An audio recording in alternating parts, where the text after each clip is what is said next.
na ako makapamasada ngayon. Pero laking tulong ng buwan ng 7,900 na disability benefit. Sulit mga kontribusyon ko. Ang nabanggit na halaga ng benepisyo ay batay sa pinakamataas na monthly salary credit at iba pang qualifying conditions upang benepisyo ng miyembro ay mas tumaas. Sa SSS, benepisyo ay maaasahan. Kontribusyon, sulit na sulit. Sa SSS, proteksyon sigurado.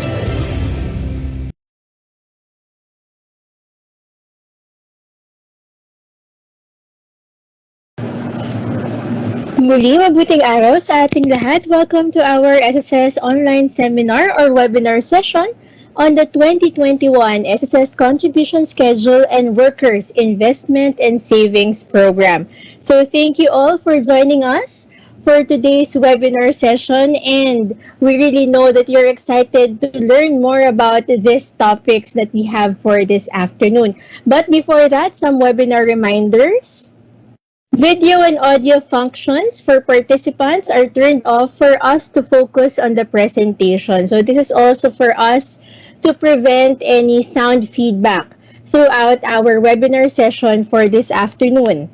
Second, you may raise your concerns or queries through the Q&A facility. Please input a name when asking a question so that we can address you accordingly. No? Some are just placing anonymous, no? But we encourage you to please indicate your name or nickname so we can respond to you properly. Third one, an evaluation form will be posted after the discussion. Please fill it out to get a copy of the presentation material. So this evaluation form, this is very important for us to assess our webinar session for this afternoon, as well as for you to get a copy of the presentation material. Because at the lower portion, there will be a link there where you can access our shared presentation material. So it's a must, or it's necessary for you to accomplish the said evaluation form. How? By clicking the evaluation link that we will be posting in our chat facility towards the end of the presentation.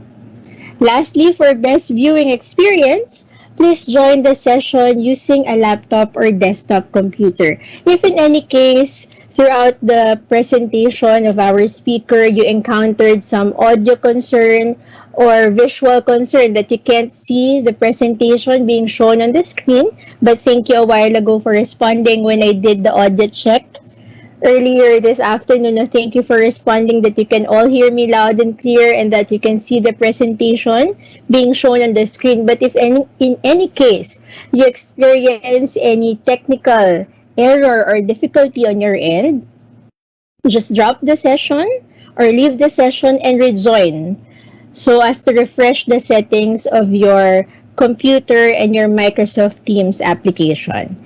And just a disclaimer, this PowerPoint or webinar presentation is a material created by the Member Education Department for SSS seminars and other related activities. No part of this presentation shall be recorded, modified, or uploaded to any website or social media accounts without the permission from the content creator.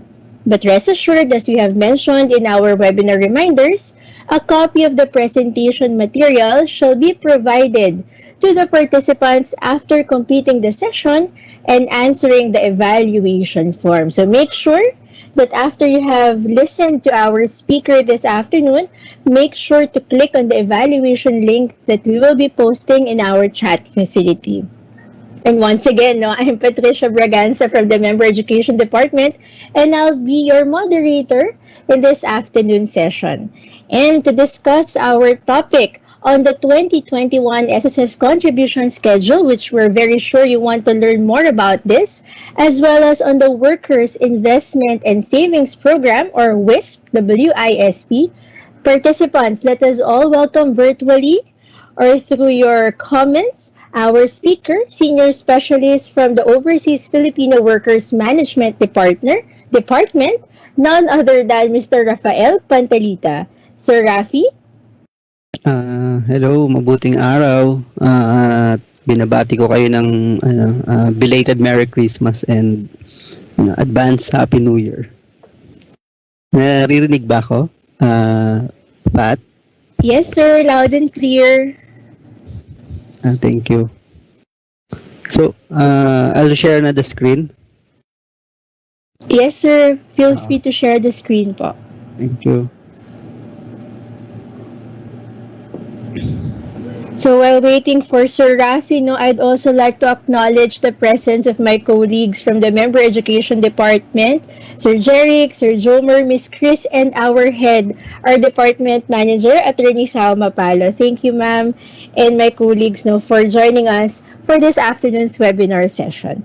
All right, so I think the slides of Sir Rafi is already here. Sir Rafi? Yes, mabuting araw. Meron tayong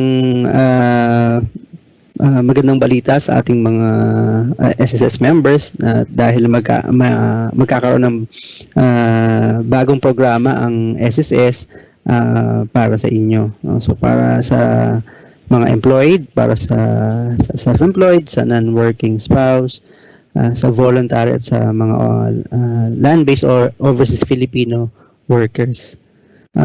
Again, ako si Mr. Rafael Pantalita from Senior Specialist sa Overseas Filipino Workers Department, under kami ng International Operations. And salamat for having me here para mag-present ng 2021 SSS Contribution Schedule and yung ating bagong programa, yung Workers Investments and Savings Program. So, at the end of the lesson or our session, we should be able to learn the following. No? Number one is yung 2021 SSS contribution schedule. What is the basis for the increase ng SSS contribution?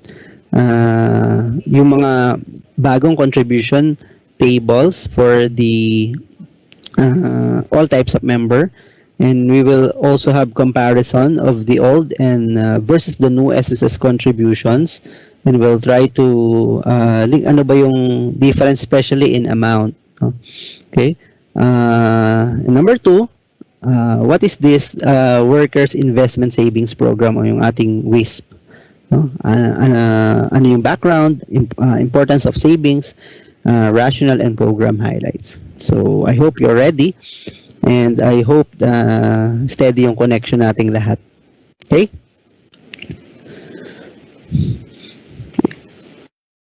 Stated in the Republic Act or 11199, yung ating Social Security Act of 2018, which was signed by none other than our the Philippine President Rodrigo Roa Duterte in 2019, particularly in Section 24A.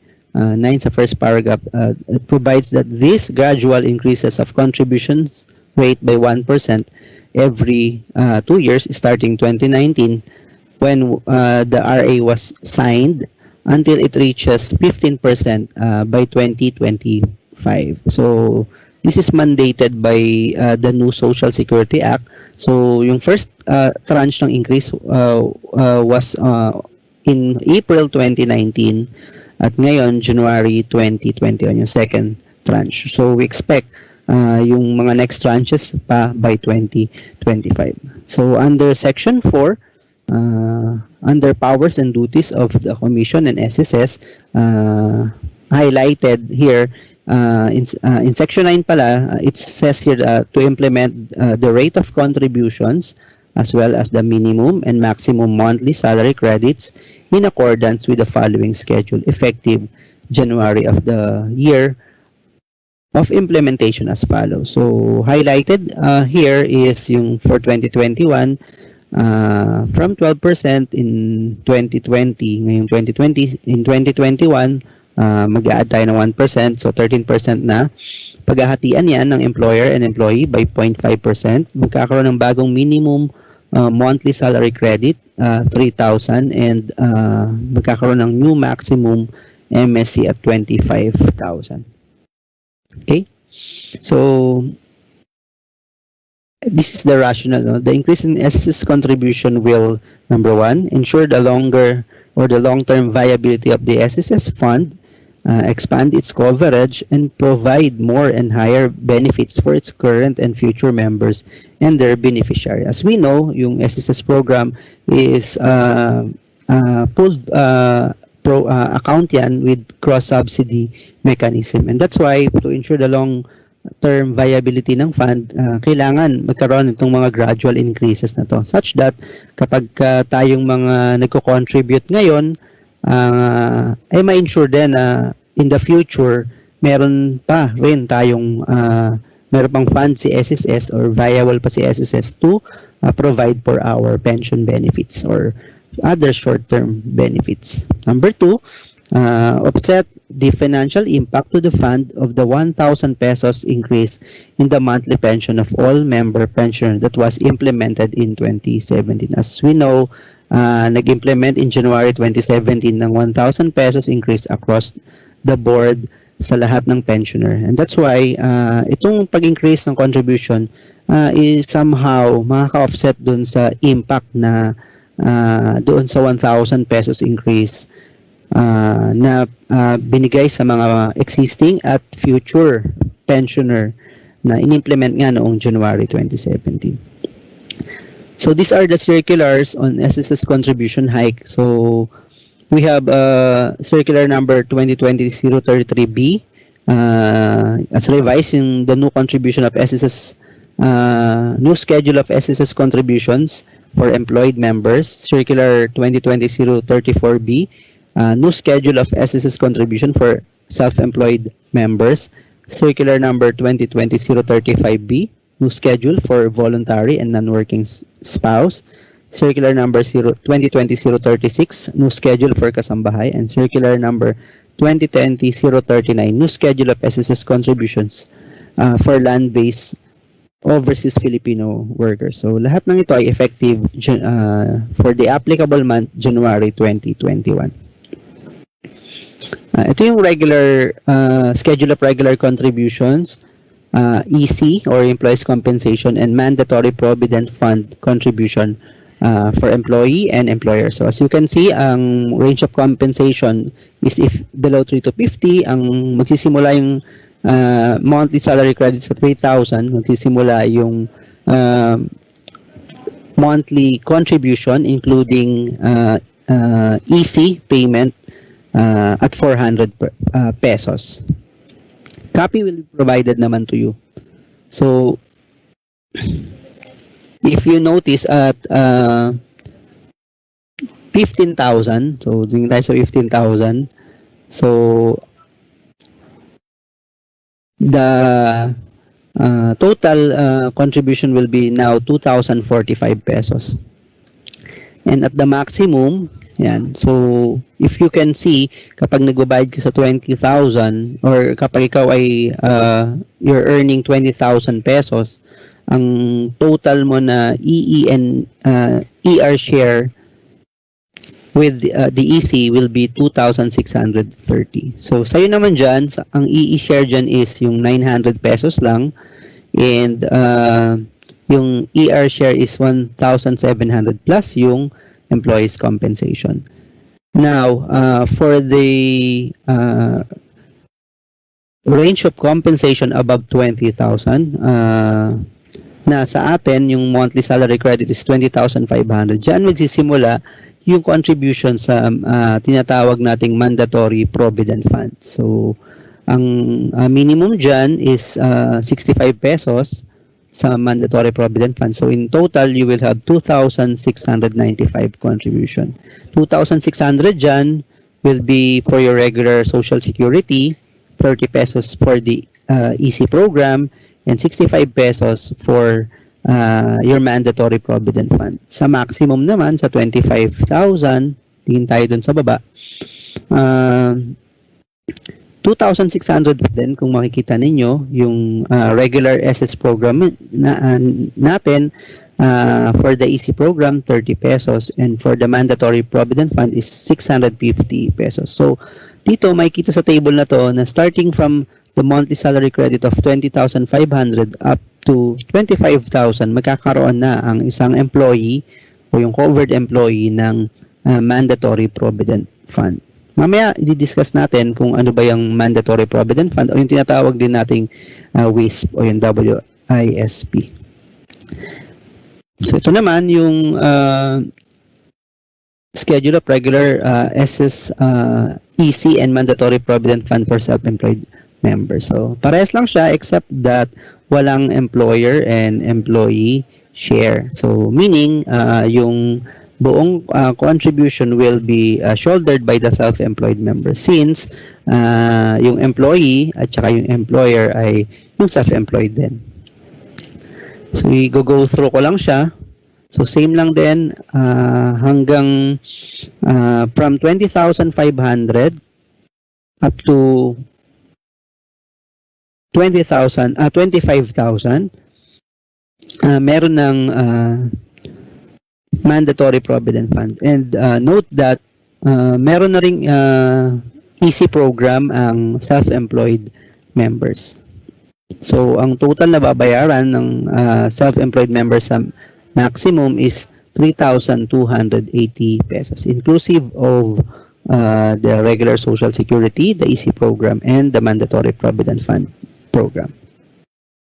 Sa voluntary and non-working spouse, so magsisimula pa rin sa 3,000 ang kanilang minimum monthly salary. Ang pagkakaiba nga lang, wala silang easy. And then, yung mandatory provident fund, same pa din, magsisimula doon sa 20,500 na MSC up to 25,000 na MSC. Same din, ang wala ding EE and ER share ang voluntary and non-working spouse. Okay? So, para naman sa land-based overseas Filipinos, ang pagkakaiba dito, ang range of compensation if below 8,250, 8,000 yung kanilang minimum monthly salary credit. So, nagsimula yan noong April 2019 pa na tinaas na sa 8,000 ang minimum monthly salary credit ng OFW. Okay? So, for regular social security, 1,040, yung easy coming soon pa to eh. So, although, nandito, pero coming soon pa yung easy program for OFWs. Okay? So, ganun din, magkakaroon ng mandatory provident fund kapag 20,500 up to 25,000 pesos. Sa household employer and kasambahay naman, ang pagkakaiba dito, mas mababa yung minimum monthly salary credit ng mga ating household employer and kasambahay. So, at isa pang inonote natin dito, pagka 5,000 and below, sagot ng ER lahat ng contribution sa regular social security and EC. So, above 5, pagka 5,000 na, may share na yung kasambahay ng i-share.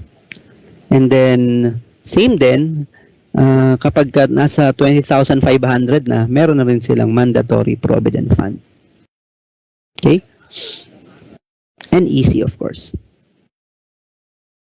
Dito naman sa next slide, makikita natin yung SSS, GSIS, PhilHealth contribution rate, no? So, kung mapapansin ninyo, yung SSS ang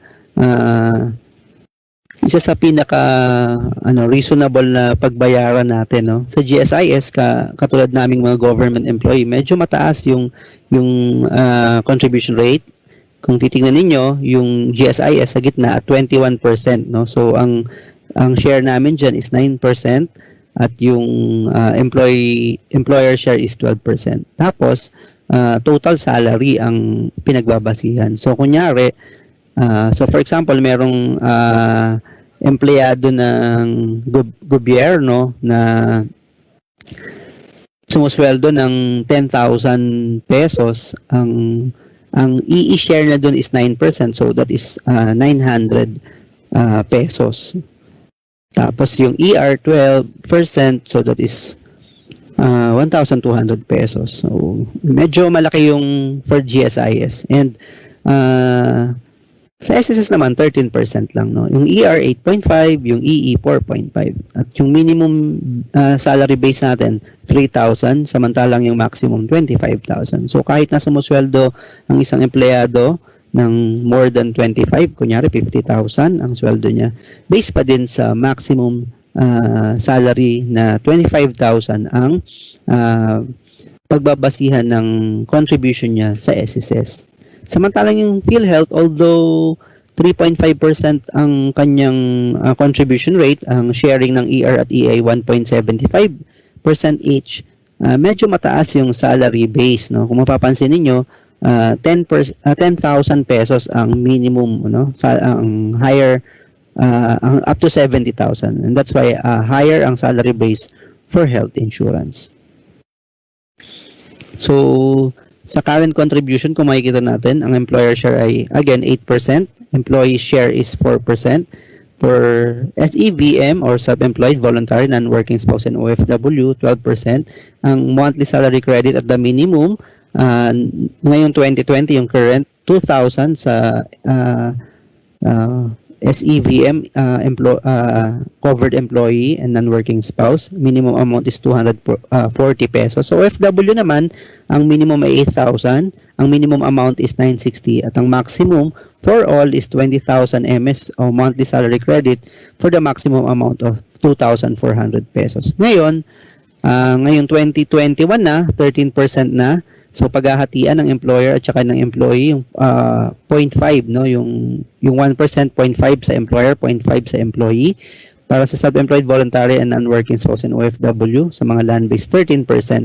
Ang monthly salary credit minimum sa lahat except OFW is 3,000, minimum amount is 400 at minimum MPF is 65 pesos para lang sa mga again above 20,000 MSC. Pag OFW naman, ang minimum amount is 8,000. Ang minimum MS is 8,000. Ang minimum amount is 1,040. And minimum amount is 65 pesos pa din para lang sa 20,000 MSC. Ang maximum MSC for all is 25,000. Ang maximum amount is 3,280. Except yung OFW at saka yung VM and non-working spouse kasi wala pang EC. And ang maximum amount ng MPF is 650 pesos. So, isa-isahin natin para mas maintindihan natin. Kung kayo ay employed at saka self-employed, ang current contribution nyo is, ang monthly salary credit nyo is 2,000, ang amount of contribution nyo is 240 pesos. If ang maximum nyo naman na kayo ay nasa maximum salary MSC na 20,000 pesos, ang amount of contribution nyo is 2,400 pesos. Ngayon, sa 2021, ang may bagong minimum na monthly salary credit which is 3,000. Ang minimum amount is 400. So at the maximum 25,000, ang maximum amount is 3,280 pesos. Yan ay inclusive of EC at saka MPF shares. Okay? Para sa household employer and kasambahay, sa current contribution, ang minimum MSC is 2,000, minimum amount is 240, maximum 20,000, maximum is 24. So, sa new contributions, 13%, ang monthly salary is 1,000. Ang minimum amount of contribution is 140 pesos. Ang maximum is 25,000 and the maximum na amount of contribution is 3,280 pesos. Inclusive again ng EC contributions and MPF shares. For voluntary and non-working spouse, dati, kung ang minimum MSC is 2,000 at ang minimum amount is 240, ang maximum amount is 20,000 and maximum contribution amount is 2,400. Ngayon, ang minimum at 13%, ang minimum monthly salary credit na is 3,000 pesos, ang maximum monthly salary credit is 25 pesos. Ang minimum contribution amount is 390 and the maximum is 3,250. So wala silang EC, kaya inclusive of MPF shares lang yan. Para naman sa land-based overseas Filipino workers, current sa 12%, ang minimum 8,000 Ang amount of contribution yata is 960. So, pakian na lang natin yan. Ang maximum is 20,000 at ang maximum amount is 2,400 pesos. So, ngayon, ngayong 2021 na, at 13%, ang minimum monthly salary credit pa rin natin is 8,000. Maximum is 25,000. Ang minimum amount of contribution ay magiging 1,040 na at ang maximum is 3,250 pesos inclusive of MPF shares. As I have mentioned, wala pang ang easy program ang OFW. Coming soon pa lang. So, tignan naman natin yung sample computation of total contribution for 2020 versus 2021. So, kung ikaw ay employed, so ang employee share is 4% at ang employer share is 8%. Ang total is 12%. excuse lang ha. Pat, excuse lang ako ha. Sandali.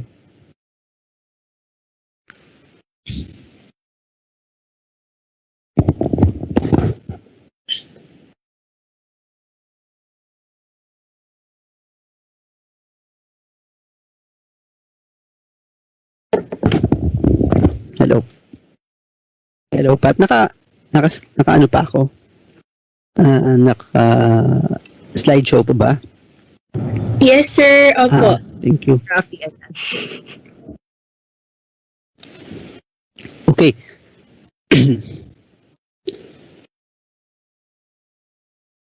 Okay. So, for 2021, ang minimum MSC na is 3,000 pesos. Ang contribution rate is 4.5 for employee, 8.5% for employer. Total is 13%.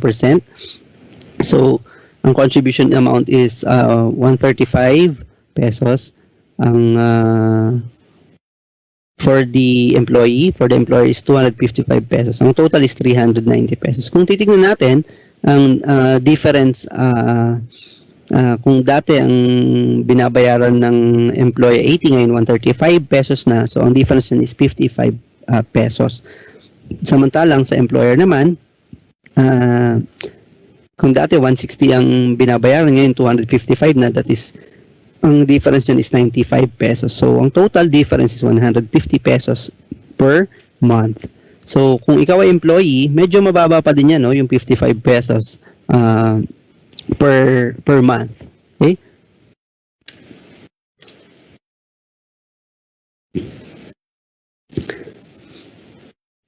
Okay. For 10,000 naman, medyo sa gitna, no? Gitnang monthly salary credit. So, kung dati ang binabayaran ng employee, kung siya ay sumusweldo ng 10,000, so 400 sa kanya, 800 sa employer, so 1,200. So, ngayong 2021 na, 450 na ang babayaran niya, 850 sa employer, so 1,300 ang lahat. So, ang difference nun is 50 pesos para sa employee, 50 pesos para sa employer, at ang total is 100 pesos para sa kanilang dalawa. So, mababa pa din yun sa tingin natin kung iisipin mo parang kung i-divide mo yan by 30 days. So, wala pang 2 pesos yan. Kung working days naman, siguro wala pang 3 pesos. Napapansin din natin na mas mataas yung kanina, no? So, bakit kaya ganun? Kasi, yung minimum monthly salary ay tumaas from 2,000 to 3,000. And that's why may effect yun doon sa difference. Doon sa difference lang naman in the amount. So, kanina parang 55 pesos yun sa employee share, no? Pat? No? So, kaya dahil tumaas yung minimum monthly salary. Okay, para naman sa maximum, kung ikaw ay dating nasa maximum na nasa 20,000 MSC, ang binabayaran mo is 800, ang binabayaran ng employer is 1,600. Ang total na binabayaran nyo for hinuhulog for your SSS is 2,400. Ngayon, at 4.5%, 1,125 na ang babayaran mo, 2,125 naman sa employer. So, that makes the total contribution of 3,250. So, 325 ang difference para sa employee, 525 naman for the employer. So, ang difference para dun sa total contributions is 850 pesos. Yan. So medyo malaki kasi medyo malaki naman ang sweldo mo. And that's also kaya may impact is because mataas na din yung MSC, no, from 20,000 naging 25,000. Okay? So, tingnan naman natin yung breakdown ng Social Security Program and yung WISP nga natin. So, sinabi nga natin kanina, anything above 20,000 up to 25,000 will go to your WISP. No? So, yung 3 to 50 niyan, ang breakdown is 2,600 for your regular Social Security and 650 for your WISP. Ang total is 3,250. Sige, para mas malinaw, mag-example tayo. Kunyari si Juan de la Cruz is an employee earning 12,000 pesos per month. Ang regular SSS deduction niya ngayong 2020 is 480 pesos. At yung employer share is 970 pesos inclusive of EC yan, kaya ang total is 1,450. Ang tanong, how much will his SSS contribution be based on the new schedule starting January 2021? So, tignan natin. So, sa current o yung sa old contribution, 970 ang employer. Ang employee share namin is 480. So, ang total is 1,450. Sa ngayon, ang employer share is 1,030 pesos. Kasama yung EC and employee share is 540 pesos. Ang total yan is 1,570. Kung titingnan natin, magkano ba ang difference ng babayaran? No? Ang difference is 120 pesos. No? Kasama na dyan yung employer and employee share. Okay? So, kasama na din ang EC katulad ng nabanggit ko kanina. Okay, example 2, si Juan de Guzman naman. Ayan, so, magkapangalan lang sila ni Juan de la Cruz. Siya an employee earning 25,000 per month. So, ang regular SSS deduction niya for 2020, yung current, is 800 nga with the employer share of 1,630. Kasama na yung EC dyan, ang total na binabayaran para sa kanya is 2,430. Pero ngayon, 2021, okay, so, ang employer share na, katulad na banggit natin kanina, is 2,155. Ito yung old, yung nasa taas. So, yung medyo light yellow. With MPF contributions of 425, yan yung employer share. At ang employee share naman is 1,125 with MPF contribution of 225 pesos. So, ang total is 3,280. Ang difference, again, is 850. Inclusive pa din yan ng EC contribution. Okay? So, kung si Janica, voluntary member, paying the maximum amount of 2,400 pesos per month in 2020, gusto niya mag-increase ng contribution para maka-avail ng WISP. Kasi may extra pa siyang money at gusto niya mag-ipon doon sa bagong contribution. Pero yung minimum lang ang gusto niyang babayaran. So, magkano ngayon ang bagong contribution niya? So, explain natin, no? So, 2,400 ang binabayaran niya ngayon. Nagkaroon ng contribution rate increase. Tapos, gusto niya rin sumali sa WISP. Okay? And, ang gusto niyang bayaran is minimum lamang. So, paano ngayon yan? So, ito yan. So, sa current o sa old contribution, 2,400 per month ang binabayaran niya. Sa bagong contribution, so, katulad ng nabanggit ko kanina, no? From 2,400 magiging 2,600 na. At gusto niya pang magbayad o magbayad ng minimum WISP, no? Ang minimum WISP natin is 65 pesos. So, 2,600 pesos pa 65 pesos ang kanyang babayaran or a total of 2,665 pesos per month para magkaroon siya ng 65 pesos minimum WISP contribution. Magkano ang difference? 2,665 minus 2,400 pesos is parang 200 ano lang yata 95 265 lang yata. Okay, so So, example 4, self-employed member. Michelle is a self-employed member earning an average of 25,000 per month in 2020 and paying an SSS contribution of 2,400 per month. If she will be earning the same amount next year, how much will her SSS contribution be based on the new schedule? So, again, si Michelle, ang earning niya 25,000. Pero 2,400 lang binabayaran niya currently, no? Kasi naman, wala pang MSC sa ngayon ng 25,000. So, kahit 25,000 ang earning niya, base pa din sa 20,000 ang binabayaran niya sa ngayon. Pero sa next year, magkano na kaya ang babayaran niya? So, tingnan natin. So, sa current, sa old, 2,400 pesos per month ang binabayaran niya. Sa new, 3,280 pesos per month na, no? Inclusive of MPF contribution of 650 pesos at may 10 pesos pa yan, may 30 pesos pa yan na easy kasi siya ay self-employed. So, ang difference, new versus old is 880 pesos. Ayan, katulad ng banggit ko, kasama pa ang easy contributions dyan. Kung kasambahay naman, Rico is a gardener with a monthly salary of 7,000. Ang regular deduction niya is 280 with the employer share of 570. So, ang total is 850 pesos. Sa ngayon, magkano na ang babayaran niya? So, starting January 2021. Tignan natin yung nasa kulay, yung light yellow.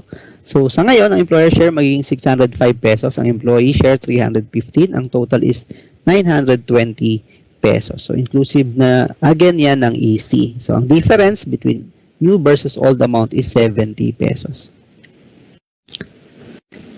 Okay, example 6. Si Rose ay OFW working in Dubai and earning 24,000 per month. In 2020, her regular S contribution is 2,400. So, kahit 24,000 na yung earning niya, base pa din sa 20,000 ang binabayaran niya currently. Pero sa 2021, ayan, so, ang babayaran niya is 3,120 per month inclusive of MPF contribution of 520 pesos. So, para self-employed, a few reminders. Kapag nakapag-advance payment ka na for applicable months of January 2021 onwards, based on the old contribution schedule, ay pinapayuhan na, number 1, kung ikaw ay nagbabayad sa minimum MSC ng 2,000 pesos, mag-settle ng underpayment amounting to 160 pesos per month. So, 150 para sa SSS, and 10 pesos per EC para ma-retain ang posting of contribution sa bagong minimum MSC ng 3,000 pesos. Again, no? So kung ikaw ay nakapag-advance na, kasi you can do that, no? Advance payment of 2,000 under dun sa dating minimum at na-post na siya, kung hindi mo masisettle yung underpayment na yon, such advance payment shall be deemed as ineffective contribution. At kapag ineffective contribution, mawawala yung yung mga kumbaga mapapark lang yung contribution mo dahil hindi na siya in accordance dun sa bagong schedule. Okay, so dapat mag-settle ng 160 pesos per month. At kung nag-advance payment ka naman at an MSC other than the minimum of 2,000 pesos, may opt to pay the corresponding increase in contribution to retain the posting at the same MSC. Otherwise, such advance payment shall be posted at the applicable lower MSC. So, kung ano man yung MSC na applicable lamang doon sa pinayaran mong advance contribution payment. Para naman sa voluntary and non-working spouse, provided that members who have already paid their contributions in advance para sa applicable months of January 2021 onwards based on sa old contribution schedule, may pinapayuhan na. Yan. So, mag-settle lang ng 150. Yun ang pinagkaiba kasi walang easy program ang mga voluntary and non-working spouse. So, kung hindi ma-settle, magiging ineffective din ang contribution. At those with advance payments at an MSC other than the minimum of 2,000, so ito yung may mga mas mataas sa 2,000 papunta sa 20,000. No? May opt to pay the corresponding increase again to retain the posting up at the same MSC. At kung hindi, yung advance payment shall be posted at the applicable lower MSC. Para sa mga OFWs naman, so, ang sisettle nila 80 pesos per month para mapunta dun sa minimum MSC of 8,000. At ganoon din, kung other than the minimum MSC of 8,000, mag-settle ng corresponding increase. So, impact ng country rate increase at saka ng W o ng WISP. So, at the minimum MSC at 3,000, sa regular program, ang ER o yung employer ay 250, yung EE is 120. So, 370 pesos, no? Sa new contribution rate, so 265 na at 135 na ang EE, ang WISP wala, total is 400 pesos. Ang difference niyan, 15 pesos para sa ER at 15 pesos para sa EE. So, ang total is 30 pesos. Sa 10,000 MSC naman, dating binabayaran mo is 1,210. Ngayon, 1,310 na. Ang difference is 100. Ang hatian is 50-50. Sa 20,000 MSC, ang dating binabayaran is 2,430. Ngayon, 2,630 pesos na. So, ang difference is 200 tag 100 ang EE at ER. At sa 25,000, so ang kahit na 25,000 ang MSC mo dati, since wala naman yan sa table natin, ganun pa din ang binabayaran, 1,630 at 800 sa EE. So sabi nga, ang total is 2,430 since based on the 20,000 maximum MSC of the old, contribution rate lang ang babayaran. Pero ngayon may 25,000 MSC na. Ang total na babayaran is 3,280.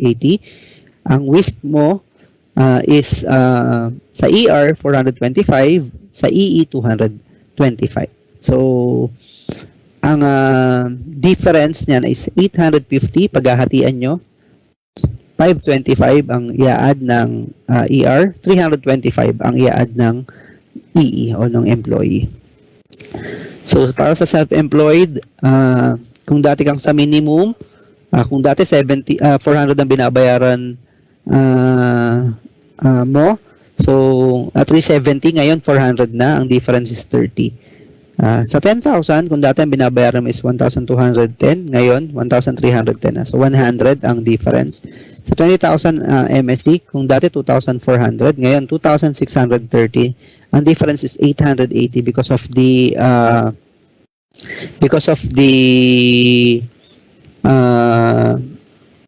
EC program. And then sa 25,000 MSC, ang difference is 880 now because of the EC and the WISP.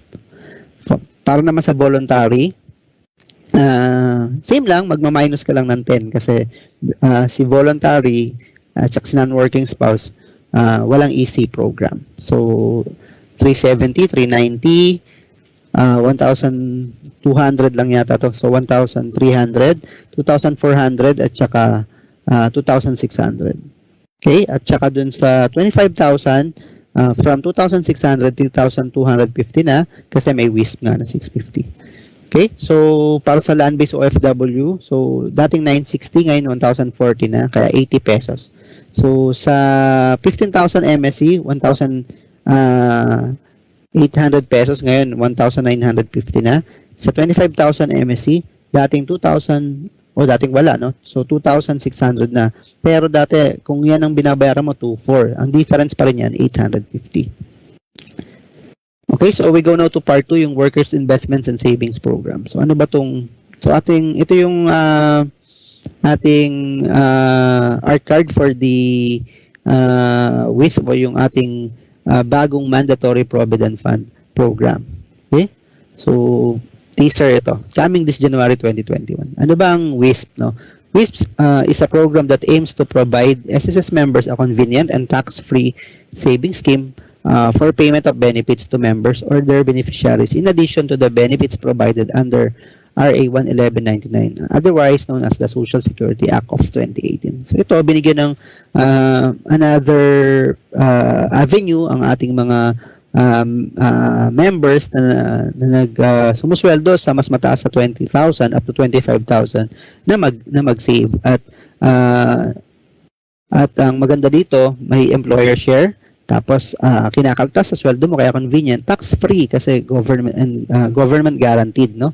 So in addition dun sa inyong regular Social Security program. Okay? So as per SSC Resolution 458, so meron tayong bagong programa, no?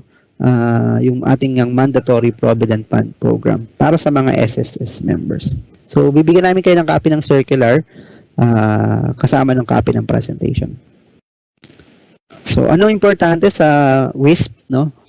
So ito ay safe, convenient, tax-free, individual retirement savings plan, no? Katulad nga ng nabanggit natin, ito ay inyong savings and retirement plan din, no?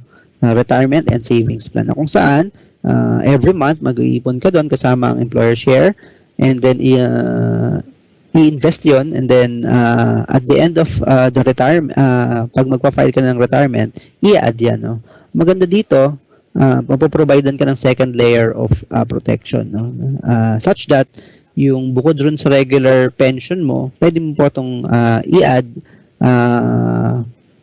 kapag ikaw ay nag-file na ng final claim, katulad ng retirement.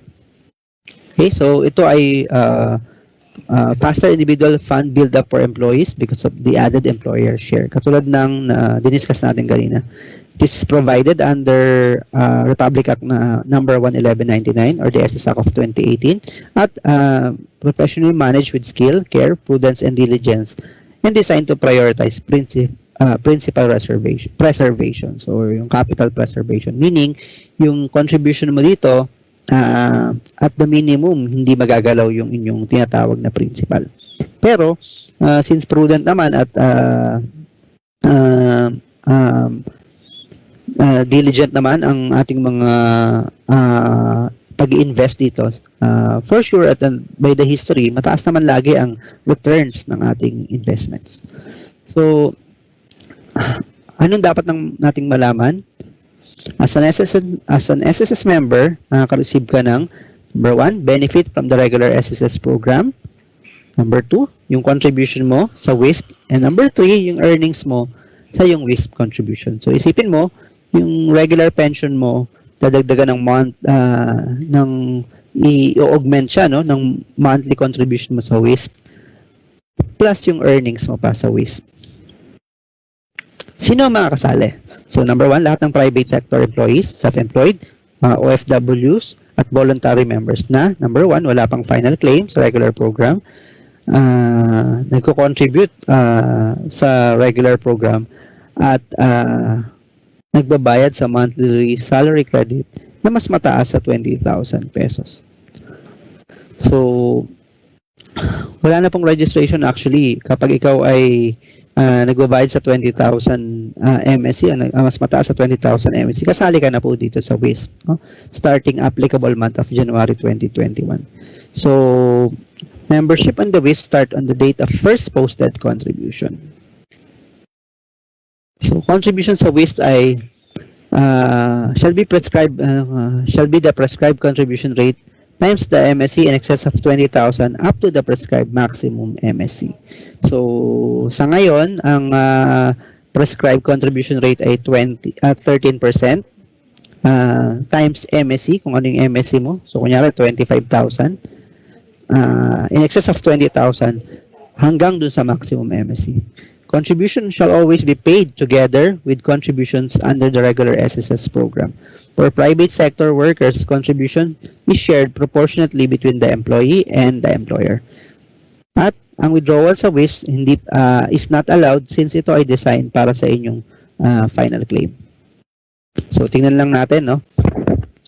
So, yung naka-box ng broken line, yan yung mandatory provident fund contribution o yung WISP, no? Ang lowest nga is 65 pesos per month at ang highest is 650 pesos per month.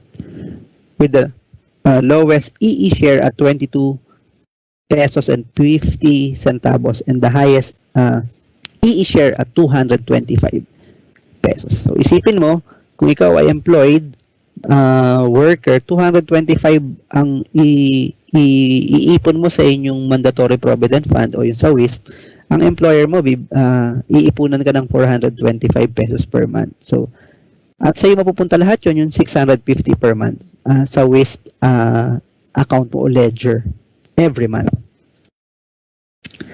So, can I monitor my WISP contributions? Member will have, monitor mo, no? Will have an inquiry facility in the my.sss to be available for viewing of status of total WISP contribution and earnings. So, investment of WISP and its projected return. So, ang pinaka-importante dito, principal will always be protected, no? Tapos yung investment of portion natin dito ay naaayon naman dun sa ating Social Security Act. So, investment earnings based on fixed income securities and members' posted contributions which will earn starting first day of the following month. Initially, 1% of the total fund will cover operational expenses to be deducted from members' account. So, meron tayong kumbaga management fee. So, ano naman ang mga benefit under the WISP? So, ang mga miyembro at ang mga beneficiary nila ay entitled to retirement para sa miyembro, tapos total disability and death benefits. In addition dun sa pinoprovide na ng ating regular program. So, all claims under WISP shall be paid together with the regular SSS benefit. Basis for the benefits is the member's total accumulated account value o yung AV at the time of the approval of claim. Okay? So, basis for benefits is the member's total accumulated value at the time of the approval of claim. Annuity shall be given in the form of fixed amount of monthly pension to be paid until the member's account value is fully settled, covering at least 15 years or 180 months. In the event of pensioner's death, any remaining balance in the accumulated AB will be paid in lump sum to the eligible beneficiary. So, beneficiaries are the same beneficiaries under the regular SSS program. So, kapag nag-file ka nga, same, no, ang processing, tapos i-add lang dun sa pension mo yung benefits mo under dun sa ating WISP. And that ends my presentation. Thank you. Thank you so much. Thank you very much. Thank you very much, Sir Rafi, for that detailed discussion on our 2021 SSS contribution schedule and WISP, or Workers Investment and Savings Program. And at this point, we can see some of the questions already in the chat facility being answered already by my colleagues from the Member Education Department as well as by our head, no, Attorney Sao. Thank you, ma'am, and thank you, guys. But at this point also, we'll have a live Q&A, Sir Rafi. So let me read some of the questions, Sir Rafi, mentioned by our participants. So let me just select some. No, some of the questions will be answered through the chat facility already, but some will pick the frequently asked questions for our live Q&A. Okay, sir. I think you already mentioned this, but just to reiterate, no? Ano ang allowed frequency and number of brackets para sa pagbabayad ng WISP for a voluntary member? From Anonymous. Sige, magandang hapon sa'yo, Anonymous. Anonymous. So, ang existing policy naman natin dyan, ang minimin niya yata, no, yung frequency, yung changes ba yan o yung frequency ng pagbabayad? I think, sir, both, no? Pwedeng frequency ng pagbabayad and yung salary bracket, sir, kung increase siguro kasi number of brackets. Okay. Sabi niya. Tama nga yung pick up ko, no? So, sa frequency, since unahin muna natin yung frequency ng pagbabayad. So, since ang policy natin sa WISP, kung lagi siyang babayaran together with your regular SSS contribution payment. So, kung ang pagbabayad mo ay monthly, so monthly din. So, parang naka-mingle siya doon sa inyong regular SSS contribution. Kung magbabayad ka ng WISP, kung may intention ka magbayad ng WISP ngayon, so dapat mabayaran mo muna yung regular contribution and together, babayaran mo yung WISP mo. So, sa frequency naman ng pagtaas ng WISP contribution, Kung ikaw ay voluntary member at wala ka pang 55 years old, based on sa existing policy natin, pwede kang mag-increase ng any salary bracket and in any frequency, no? So, ng pagpapalit. So, kunyari, ngayon ay month of December, January 2021, nagbabayad ka sa 25,000 na WISP, na MSC together with your SSS and WISP, pwede kang magstay dyan, pwede kang next month, pwede ka sa 20,500 lang, sa minimum lang. Tapos, in the next month uli, pwedeng nasa gitna ka naman, kasi voluntary member ka naman. Yun yung condition natin for voluntary. Pero kung ikaw ay employed, iba naman ang condition since naka-declare naman yung salary mo at nire-report ng employer mo yung actual salary mo. So, doon magbe-base yung SS contribution and WISP. However, medyo mahaba, Patricia. Kung ikaw Sige ay lang, 55 sir. years old and above na, nalilimit ang iyong pagtaas, no, ng WISP. Lalo na kung hindi ka nanggaling dun sa maximum, no, such that ang sinasabi ng policy natin, kung ikaw ay 55 years old na ngayon and above, frequency mo lang na pwede is one salary bracket in 1 year. So kunyari, so para by the number, kung ngayon ay nagbabayad ka sa 21,000 MSC, hindi ka pa pwedeng magpalit ngayon. Next year, sa next MSC ka, 21,500. So, one salary bracket at every 1 year. Okay, sir. That's for 55 years old and above. Tama, sir? Tama yan. Okay po. Thank you, Sir Rafi. For Thank the you. second question, sir, from Miss Mira, when we retire, makukuha ba namin yung contributions namin sa WISP, employee plus employer share? Hello, Miss Mira. Opo, makukuha po ninyo ang inyong WISP contributions, actually, employee and employer share, plus yung earnings, yung tinatawag nating accumulated value. So, ang maganda nga dito, yung WISP mo, yung employer share, at saka yung employee share, ay para sa'yo, sa benefit mo, pagdating mo ng retirement. At hindi lang yun, pati yung interest earnings. So, makukuha siya in a form of pension together with the pension in your regular SSS benefit. So, parang maganda nga sa kanya kasi ino-augment niya yung retirement pension. Yun. Thank you, Sir Rafi and Miss Mira. Third one, sir, from Miss Lay. Will the WISP be automatically included in the monthly PRNs on contributions? Frequently asked din tong sa Oo. PRN, sir. Siguro siya, individual I pay. think, siguro sir, to. opo. Baka Yes, voluntary. kung ikaw ay individually, voluntary, self-employed, and OFW,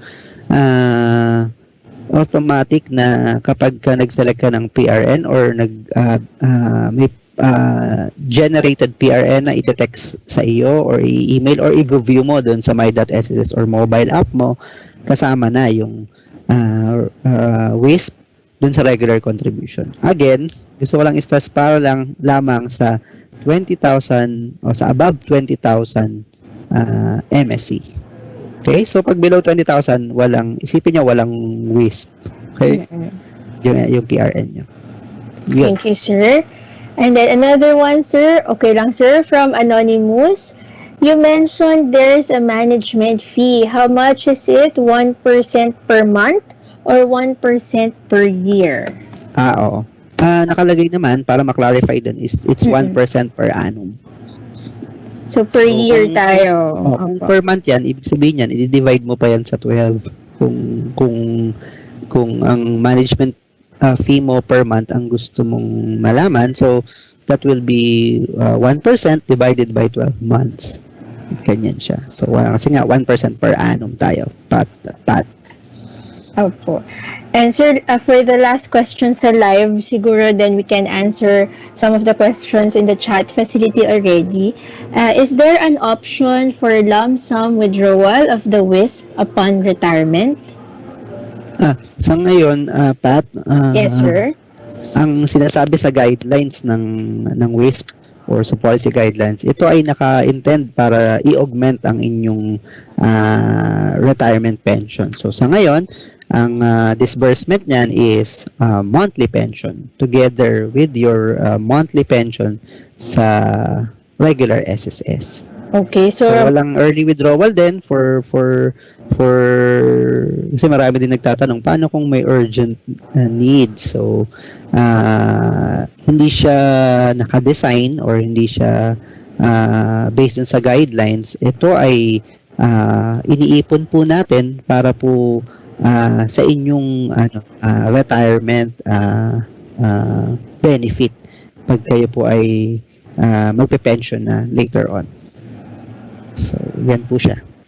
Thank you, sir. So, kumbaga, hindi siya pwede as lump sum, no, sir? Naka-tied siya together with the regular retirement benefit natin. So, kung monthly pension din si WIS. Magandang isipin din in the context na ito ay ipon mo na nag-grow kasi safe siya, ini-invest siya ng prudent, diligent, and with care at professionally handled ng ating mga professionally managed siya ng SSS and malaking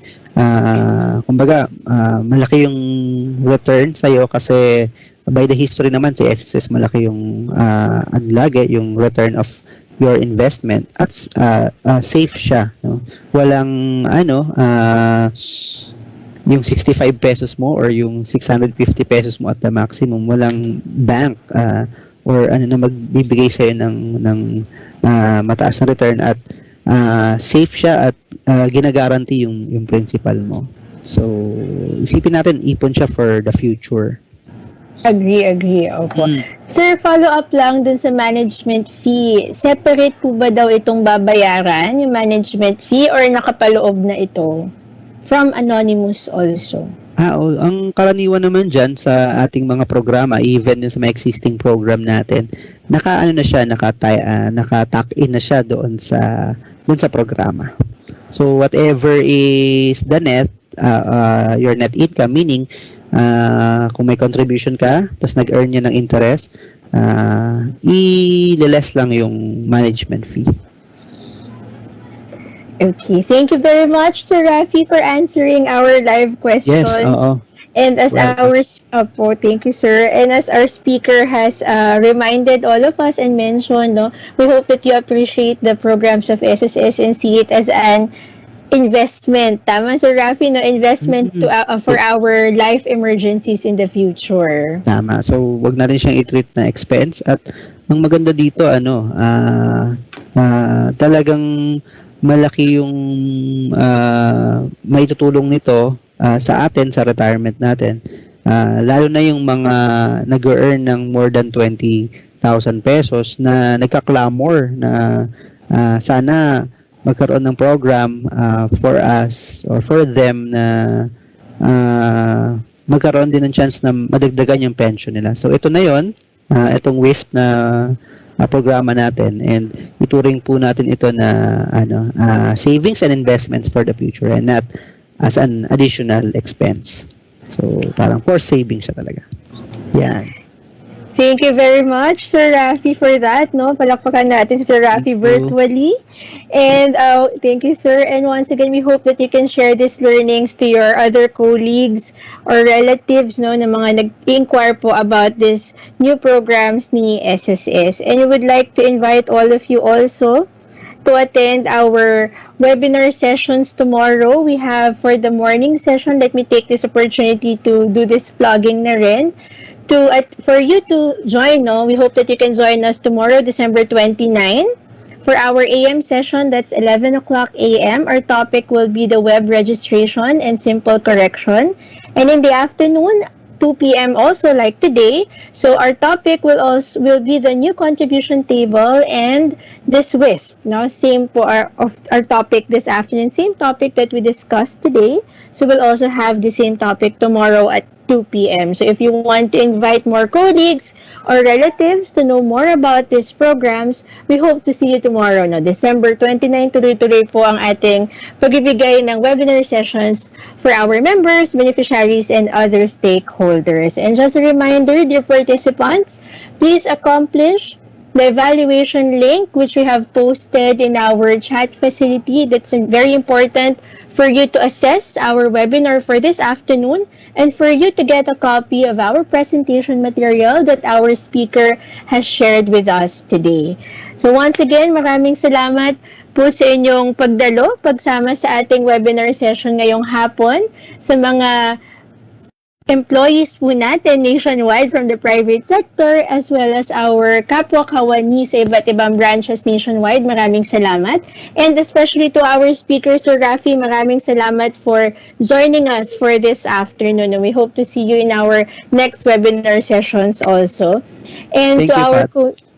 Thank you, sir. And to my colleagues from the Member Education Department, Sir Jeric, Sir Jomer, Miss Chris, Miss Hazel, and our head, Attorney Marisa Mapalo. Thank you very much, ma'am. Thank you guys for joining us for our webinar session. So this has been Patricia Braganza from the Member Education Department. We hope to see you in our next webinar sessions. Participants, God bless us all at muli mabuting araw sa ating lahat. Thank you very much. Hindi na ako makapamasada ngayon. Pero, laking tulong ng buwan ng 7,900 na disability benefit. Sulit mga kontribusyon ko. Ang nabanggit na halaga ng benepisyo ay batay sa pinakamataas na monthly salary credit at iba pang qualifying conditions upang benepisyo ng miyembro ay mas tumaas. Sa SSS, benepisyo ay maaasahan. Kontribusyon, sulit na sulit. Sa SSS, proteksyon sigurado.